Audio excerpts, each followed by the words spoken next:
Morning, everybody. Thank you for being here. How are you doing this morning?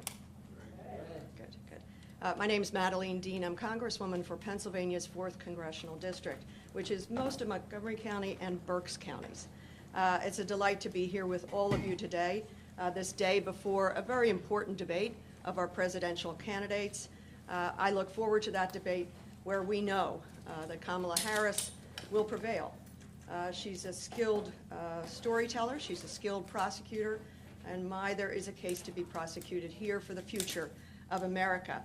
I wanted to focus on one aspect of that future and the devastating things that the former president has done to reproductive freedom in this country. We know that Donald Trump and J.D. Vance want to roll back our freedoms, take control over our lives, and that includes the ability to control our own bodies and access essential care. Just a week ago, Trump endorsed Florida's extreme abortion ban that applies to women before they may even know they are pregnant. And I tell you this, I'm standing here as a mom, as a mother-in-law to 3 daughters-in-law, and as a grandmother to 3 granddaughters and a grandson. So I take this very, very personally. Donald Trump wants to make this a reality across the country. And his Project 2025, which I brought to show you today, I am working my way through the dense dystopian reality of what that outline is. It would give him nearly unrestricted power and control over women and girls and Pennsylvanians' daily lives. That's his entire goal in this race, to get virtually unlimited power. And Project 2025 is his blueprint for achieving that. They have it titled A Mandate for Leadership. I call it a mandate for misogyny and other dystopian disorders that Donald Trump and his cronies are suffering from. Many of us remember the day that Roe versus Wade fell. Millions of women across this country lost a fundamental right to control our own bodies and our own destiny and our own futures. And there's one person to blame. That is Donald Trump. Because of Trump, 1 in 3 women of reproductive age now live in a state with an abortion ban. In 2016, Donald Trump ran on the promise of overturning Roe. As president, he handpicked 3 Supreme Court justices who cast the deciding vote. And Trump continues to brag about being the person responsible for killing Roe and unleashing extreme abortion bans across the country. Something he calls, quote, a beautiful thing to watch. But if Trump gets reelected, and he won't, he would go even further. His Extreme Project 2025, his agenda includes banning abortion nationally, all 50 states, with or without the help of Congress, restricting access to contraception, forcing states to monitor and report on women's miscarriages and abortions. Can you think of anything darker or more chilling? It would give Trump complete control over women and our personal choices, but we can stop him. And the way to do that is to elect Vice President Kamala Harris as president. We'll see on the debate stage tomorrow, Vice President Harris knows that women should have the ability to make their own decisions. And she's been fighting for our freedoms for years. From her time as Attorney General to U.S. Senate, and now as Vice President, Kamala Harris has been an unequivocal champion for reproductive freedom. As Attorney General of California, she worked to help keep reproductive health care providers safe. As Senator, Vice President Harris sounded the alarm on the then Supreme Court nominee Kavanaugh and supported legislation to counter state attacks on reproductive health care. Now, as Vice President, she's helping Biden-Harris administration's response to Trump's overturning of Roe versus Wade. I want to conclude with a personal story because, as I said, this is very personal to me. When I was first running for political office, I used to tell the story of my mother-in-law. In the 1930s, my mother-in-law was a little girl, the 6th of 6 children, when her mother became pregnant. She was in Scranton, Pennsylvania. Her mother became pregnant with a 7th child. The family learned that the child would be stillborn and the mother would likely die in childbirth. But this was the 1930s in Scranton, and you can imagine what happened. My mother-in-law's mother died in childbirth. The baby was stillborn. She had no choice. There were no choices offered to her. I used to tell that story as though it were antediluvian, that it could never happen again. And yet now, as a result of Donald Trump and this corrupt, corrosive Supreme Court, it can happen again. And we're hearing the horror stories of women's choices and their choices being restricted. May we never go back to those days. Please, I'm imploring everyone to make sure that we lift Kamala Harris and Tim Walz, because they will care about our reproductive health.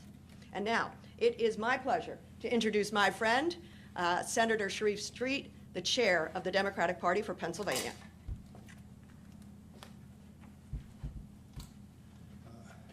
Thank you, Congresswoman Dean. We appreciate the work that you're doing, and we understand the magnitude of what's at stake in front of us. You know, Vice President Harris said it best, that Donald Trump is an unserious man, but the consequences of his presidency are so serious. You know, it seems like, I know for many of us, people stop me all the time and say, why won't he just go away? You know, and to those folks out there, look, it's not that simple. We have to do some work to get him to go away. I sometimes liken it to like America stepped into some orange toe fungus, and it just keeps coming back. That being said, the consequence, while we make light of him because he is an unserious person, the consequences are very serious. When we look at what he has proposed, there are serious implications there. One unserious moment with serious consequences that I'll point out was during the Republican National Convention, where J.D. Vance was sort of waxing on, trying to sound folksy, talking about his Meemaw and how Meemaw had so many guns, loaded guns. She would leave a loaded gun in the drawer, and she would forget where it was. She would get another loaded gun, and she would leave it in the kitchen. She would get another loaded gun and leave it in the car, another in the barn, and so forth, so forth. He said at some point, it seemed like she had lost 14 or 15 loaded guns, but she could always go down and get another one. And he talked about how he wanted to preserve the culture that allowed folks to have all these weapons and literally lose loaded weapons. Well, to J.D. Vance and to Donald Trump, that may seem folksy and fun, but in the Commonwealth of Pennsylvania, where people can buy firearms almost in an unfettered way, it's not so fun to people across, and it is not so fun. There was a child that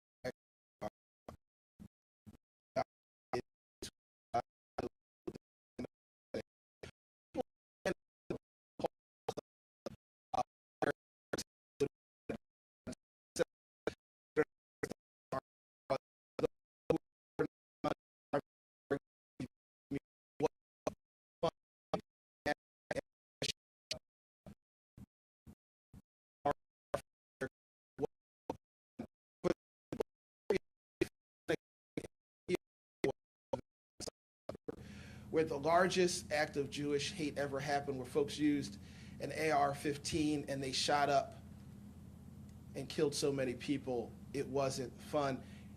I'll tell you, to my staff folks, when a firearm went through the office, my office, district office, and people talked about it, it wasn't fun for the staff who had to return to work there. For many of my staff members who have lost, and constituents who have lost relatives to gun violence that happens on a day in and day out basis, it wasn't funny. It's not fun. And I will say on a personal level, for a person who, as many of you out there know, on July 4th, 2021, when there was a mass shooting in West Philadelphia and 60th Street where 105 shots fired out at a celebration of the birth of America, what more American event could there be? A block party where people were celebrating Salahuddin Mahmoud Lala, as we called him in the family, when our family lost Lala in a mass shooting, and 5 other people were shot. The guy did 10 shootings in Philadelphia that day, 105 shots fired in less than 2 minutes. Police were on site, but because he had a weapon of war, the police who were on site couldn't do anything to stop him because he'd fired over 105 shots in less than 2 minutes. And Lala is forever gone, and our family is forever altered. It's not funny, Donald Trump and J.D. Vance. And Donald Trump's first act in what he would do in the second term was to select J.D. Vance, who wanted to advance this at their very convention. Contrast that with Kamala Harris, who selected Governor Tim Walz, and Governor Walz, understanding the power of weapons of war, having served this country honorably for multiple decades, understood that holding weapons of war were not something that we needed in our community, and as a governor in Minnesota, he got rid of them. Kamala Harris has worked to get guns off the streets and to keep people safe as a district attorney. She's worked to keep people safe as an attorney general. She's worked as a vice president to pass some of the first comprehensive gun laws in decades, and she understands it, and she gets it, and that while Donald Trump is an unserious person, the consequences of his presidency would be serious, and for many of us in communities that are impacted by gun violence, which is an expanding map of America, life and death. She selected Governor Walz because she wanted a person who understood the seriousness of carrying a weapon of war. She wanted a person who understood the seriousness of governing people. She wanted someone who understood what it was like. And our next speaker understands that as well. He also served this country honorably. He's also a governor that has the responsibility of keeping people safe. He's also a person who's had to respond to shootings and disasters. He is a person who has led with distinction, and I'm so honored that we have the governor with us today. I'm so honored that Governor Wes Moore has joined us, and he will join us now. I present to some and introduce to others the Governor of Maryland, Wes Moore.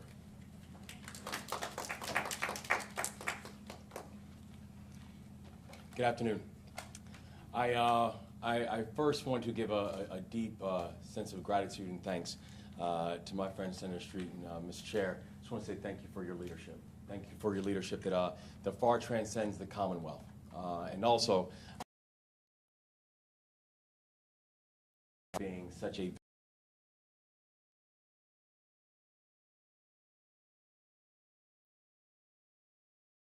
good being here in Pennsylvania. It's actually good being back in Pennsylvania. When I was just entering into my teenage years, I was actually sent away to a military school here in Pennsylvania, just down off 76, called Valley Forge, where I ended up actually finishing my education. And it was a place that I actually joined the Army. I joined the Army when I was 17 years old, and it was coming right out of Valley Forge. And I know that when I first joined the Army, that there was a basic mantra that we understood, that I learned first at Valley Forge, and then I continued on with the Army, and that is the basic idea of mission first and people always. And it's nice to know, and the reason that I'm here is because we have a presidential nominee and a vice presidential nominee who live that, who abide by it, who they know that's the standard that we have for each and every one of us, that it is mission first and that it is people always. And I know there are a multitude of different reasons why we are going to be out here to support the vice president to make sure that Kamala Harris becomes the next president of the United States. We talk about ideas of how basic freedoms are on the line. We talk about the basic idea that that conversation about a woman's future should be between her and her doctor, and also that difficult conversation about reproductive health should be between a woman and her doctor and nobody else. We talk about the fact that we have to make sure that we have common sense gun laws that are keeping people safe in our streets, keeping people safe in their neighborhoods, keeping people safe in their communities. But I also want to talk a little bit about something else, and that's the economic agenda. Because in this race, we have one candidate who is focusing on building pathways and prosperity for all, and not just some. That in this race, we have a nominee who is focusing on making sure we are building pathways to work and wages and wealth for all in our communities and not just some. That in this race, we have a candidate who's creating a society where renters can be homeowners and where we can actually have an opportunity for families to be able to own more than they owe, to be able to pass something off to their children besides debt. A candidate is actually focusing on wealth creation and making sure that that does not just become a punchline for some communities. Because when it comes to building economic prosperity for more people, the contrast that we are going to see tomorrow night is going to be very, very clear. And that is exclusively based on the ideas that the candidates have already put out for themselves. Because with Vice President Harris, we see an economic plan, and with former President Donald Trump, we see the Project 2025 agenda. And let's break down what both of those two things are showing us about what their vision for this country is. I'm here in Pennsylvania because the facts tell us that the decision that is going to be made here in the state of Pennsylvania is going to have a very direct impact on the people of my state as well. That so much of this election is going to run through a state that I spent much of my childhood in, and a place that is going to help to carry the banner about, are we going to defend our freedoms in this moment? Because the former president wants to undermine collective bargaining rights that have helped over 300,000 workers in the state of Maryland alone to be able to unionize. And the vice president, Kamala Harris, supports unions, and she stands with our workers. Always has, always will. But the former president wants us to roll back policies that guard against unfair appraisal values in historically redlined neighborhoods. And where historically redlined neighborhoods, and you look at unfair appraisal values, those have been some of the greatest wealth thefts that we have seen in our nation's history. Versus the vice president, Kamala Harris, wants to prioritize housing as a way to help to narrow the racial wealth gap and to create new pathways to prosperity for everyone. Because if you can have an inclusive economy, you are going to have a growing economy. Economies prosper when more people are participating. And that's the vision the vice president has. That the former president wants to increase costs for families by around $4,000 a year by slapping a sales tax on things like gas and food and medicine. While the vice president, Kamala Harris, wants to lower the cost of living for American families by raising wages and by expanding the child tax credit. These are not partisan talking points. These are their words. These are their policies, and these are facts.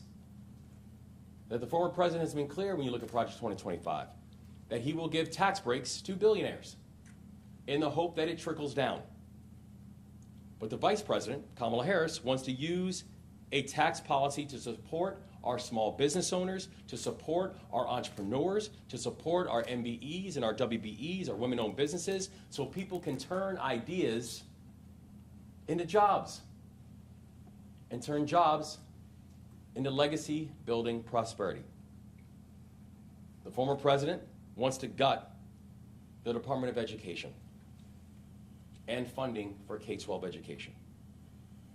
And the vice president wants to build an education system where we teach our kids how not just to be employees, but how to be employers. Knowing that the true baseline and platform for American growth and prosperity, it runs through our public schools.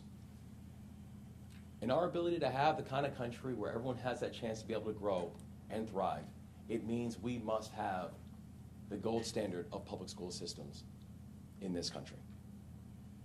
So, I do want to be clear. The vice president will defeat Donald Trump in the debate tomorrow. She will be successful.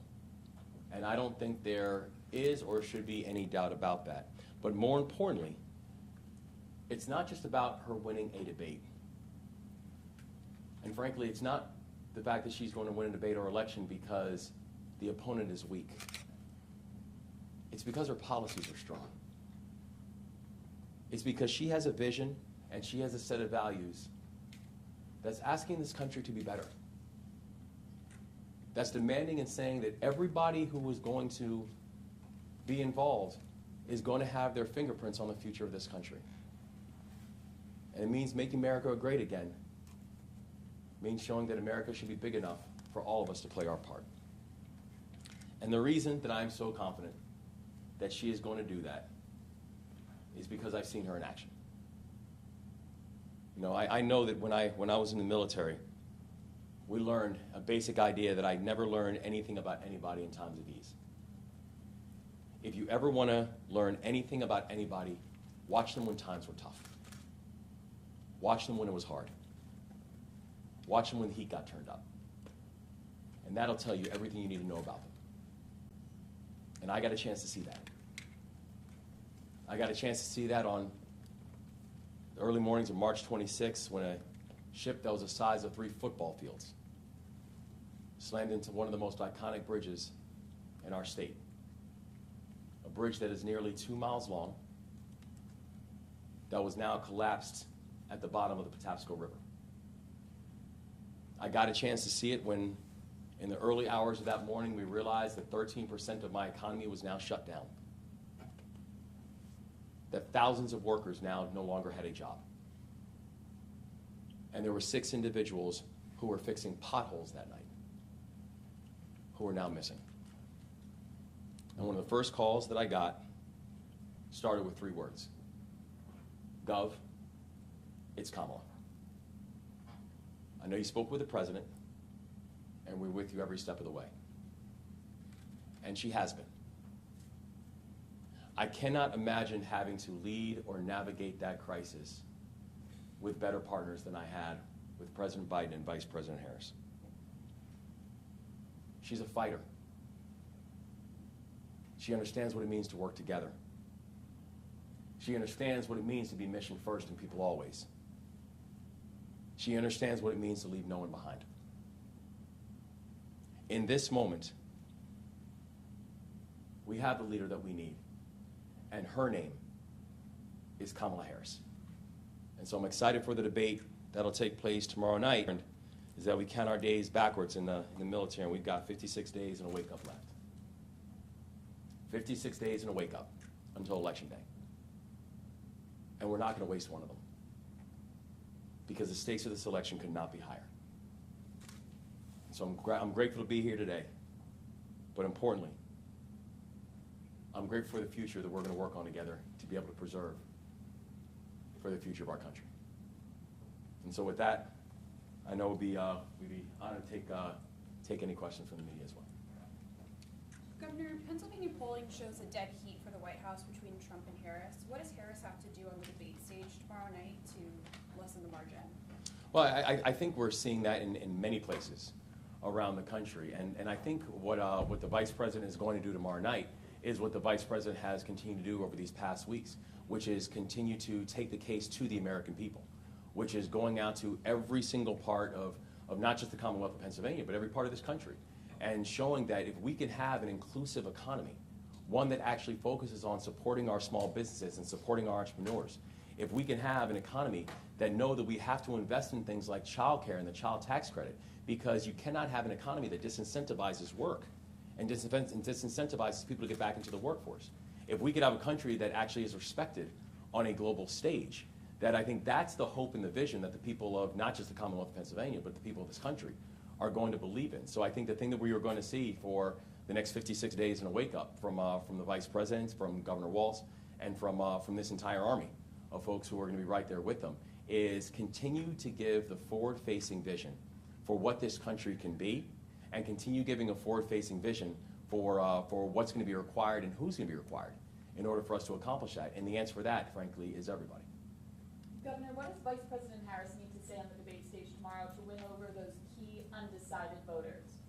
Well, I think for many of the undecided voters, truthfully, it's not even just the voters who are trying to decide between the 2 candidates. It's the voters who are skeptical of the larger political system. It's the voters who we need to come out. Because in many ways, this election is not going to be determined on how people vote. This election will be determined by people who choose to vote and people who choose not to. And so I think the thing that she is going to be able to articulate and share is why it is so necessary for people to be a part of this process. That I think one of the greatest dangers that we have seen from the former president is it's causing so much noise and chaos that I think it's actually added to the level of skepticism that people feel about the system, that people feel about an ability to make things work for them and their families. And I think that the vision that the Vice President is going to articulate is one that says that even if people are skeptical, that we understand that. And even if people are frustrated by what oftentimes they're seeing, which is I think, Congressman, you said it best, it's almost dystopian view, this isolationist view, this separatist view from what the country is and what the country hopes to be. I think that this is going to be the moment when the Vice President says, what we're asking for is that we can believe that we can be a better and a brighter and a bigger country because we're going to have everybody involved in it. And here's our vision of what that's going to mean for you and your individual family. Governor, should former President Donald Trump say something incendiary, something about her race, about her gender? How should the Vice President respond to that? Should she call him a convicted felon to his face? How does she respond to Trump going low?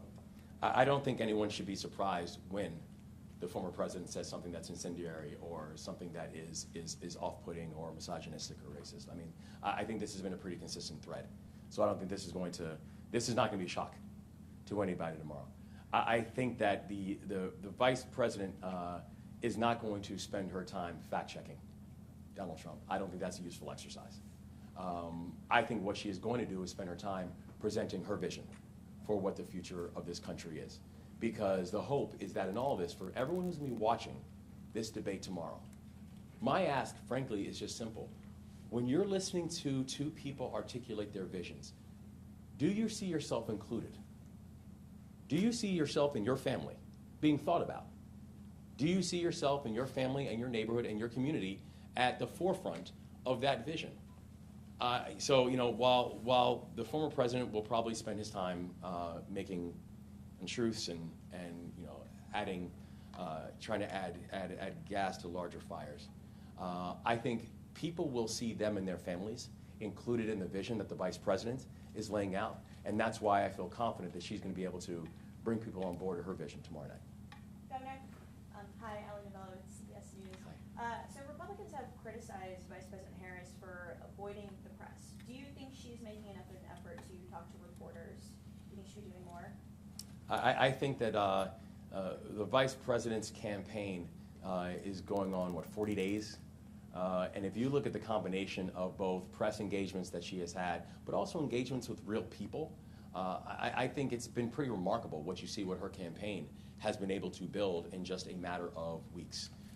I think for the remainder of the time for Election Day, she is going to spend time engaging the press. She's going to spend tomorrow night on a debate stage with the former president. She's going to continue to spend time in neighborhoods all over this country, and not just in our urban areas. I mean, even just the process this past week where she was, down with Southwest Pennsylvania, she was down in rural Georgia. She is going to go anywhere and everywhere to be able to make her case to the American people, and that will include speaking to the press. And so I think over the process of these next weeks, she is going to find multiple different ways, multiple different means, and multiple different opportunities to be able to make her case to the American people. Got time for one more. Marco, you want to close us? Thank you so much, Allison. Actually, this question is for Senator Sharif. We saw that, according to state records, party registration is down over 50,000 voters here in Philadelphia from the 2020 primary to this year. What have you seen over the summer that suggests that Philadelphia County is trending closer to what we're seeing nationally? During the period of there are people becoming independents, but in general elections they're voting with Democrats. During the period of time that people keep talking about the registration edge, in 2022 people talked about registration edges in polls, and they said we were in real trouble. But we elected Governor Shapiro, we elected John Fetterman, we flipped the state house, we added seats in the state senate, and for the first time in almost 100 years, probably over 100 years, the majority of our congressional district became Democrats. Then in 23, I got the same similar question, and in 23, they said we were in trouble. It was a red year, and our registrations weren't trending where we needed to. But we won all four of our statewide. Judicial races. We added seats. We added county commission seats that we had, and we defended all the places we needed to, and won school board races across the Commonwealth. And now in 2024, we're hearing it. So if the trend continues the way it's been, I'm okay with it. The fact that the reality is Philadelphia has a significant independent voting population. The Republicans are now a third party in Philadelphia. We can't forget that, as Philadelphia City Council has 14 Democratic members, 2 Working Family Party members, and 1 Republican. So, but those working family independent voters who are registered independents in many cases. They are to the left of the Democratic Party, and I don't see them voting for Donald Trump, and I don't see them voting for McCormick. They're going to be they're going to vote for the Harris-Walz ticket, and they're going to vote for Bob Casey because the independent voter in Philadelphia is left of the Democratic Party, not right. A quick question for Congresswoman Dean. Richard Chambers from Virgin Media News in Ireland. You brought your mandate for Leadership 2025 with you. Yes. What message do you think it would send to the world from America if there is another Trump presidency and if the Project 2025 agenda is enacted? Well, and one of the reasons I brought this Project 2025 is it's not just the blueprint for the future, the very dark future that Donald Trump and J.D. Vance promise. Much of this has already been enacted. Think of the Dobbs decision.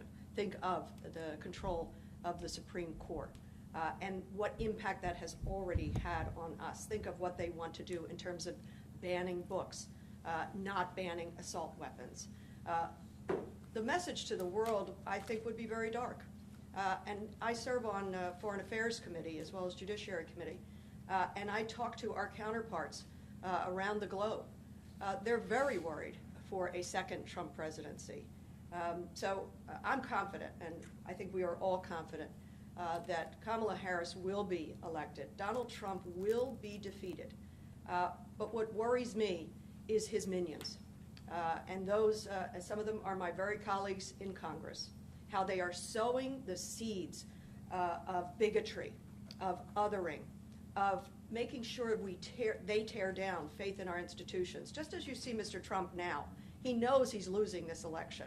And what is he doing? Back to his old playbook of time after time when he fears he's losing, he's saying to people, if I lose, it's because they stole it from me. There's no evidence of that.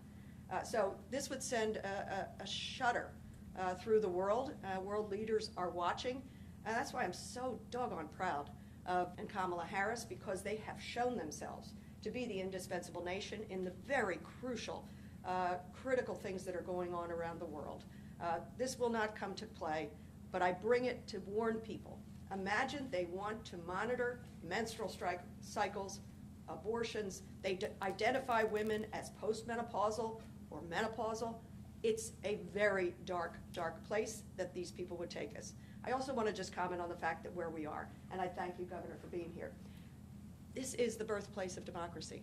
There's a reason you are here. There's a reason the governor has come here and the senator serves here, because this is the birthplace of democracy. Pennsylvania will once again be the keystone state to this election. We were the keystone state historically because of our governmental strength, our economic strength, our political strength. Pennsylvania will be the one, again, that makes the difference and turns away from this darkness. The contrast couldn't be greater. A dark past that he wants to go back to, or a very bright future for everybody. Thank you so much. Thank you. Thank you, guys.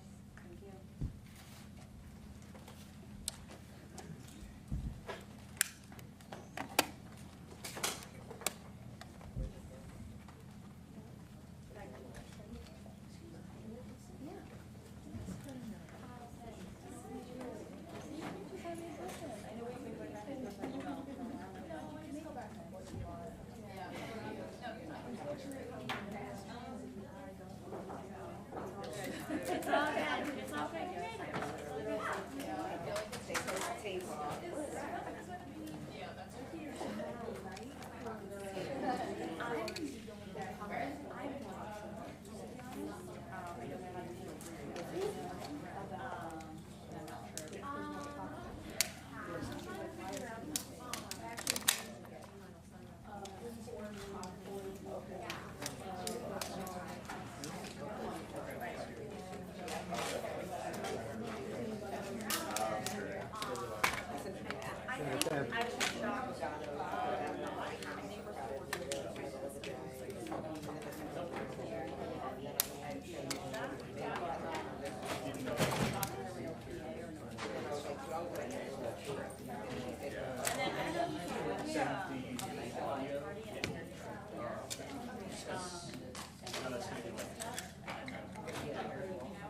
and I feel like what we got was perfect. She's both of us anyway, so it's like very contrasting. Here, around 5:45. Or about, yeah, well, would she be stopping anywhere? And so I mean, like, I think she might go for one of like this stuff, yeah, like, but I think that's about it. Like, never say never. Right. Like, Right, yeah, I saw that. but nothing else.